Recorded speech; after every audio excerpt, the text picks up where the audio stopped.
Orléans, 1969. Une étrange rumeur se répand à l'idée que des jeunes filles disparaissent dans des cabines d'essayage.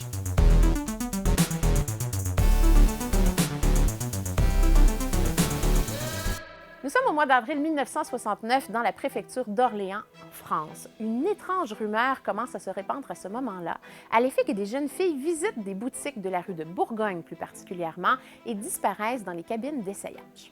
La rumeur veut aussi qu'il y ait des trappes de dissimulés en dessous des cabines d'essayage et que ce soit par ces trappes qu'on kidnappe les jeunes filles, qu'on les drogue et qu'on les envoie ensuite outre-mer afin de les prostituer. La rumeur se répand comme une traînée de poudre. Moi-même, on me l'a raconté à moi, j'ai dit à d'autres, c'est tout. Les premiers jours, on en a parlé, vraiment, là, j'ai eu peur. Ce serait arrivé à la femme d'un ami de sa belle-sœur. Les journaux s'emparent rapidement de la nouvelle. Est-ce un canular? Est-ce véridique? On ne le sait pas. Mais ce qu'on réalise en fait au gré de l'enquête, c'est que la plupart des boutiques ciblées sont tenues par des propriétaires juifs. La nouvelle serait donc teintée d'antisémitisme. De toute manière, j'aurais pu essayer une robe chez les Juifs. La police décide de faire enquête, mais également une équipe de sociologues qui est menée à l'époque par Edgar Morin. Pourquoi des sociologues? Parce que c'est la grande époque des sciences humaines et c'est peut-être le meilleur moyen de comprendre un phénomène qui semble être un phénomène de société.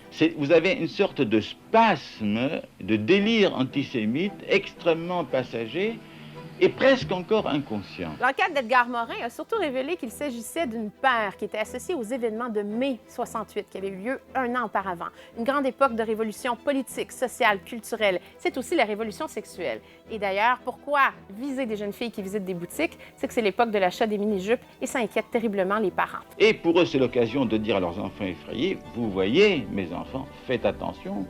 On commence par la mini-jupe et on ne sait pas où ça peut conduire. Alors, c'est surtout l'enquête sociologique qui a marqué l'imaginaire par rapport à cette fausse nouvelle. Elle démontre qu'en période de grands changements, lorsque les gens ont peur, ils ont tendance à croire davantage aux fausses rumeurs.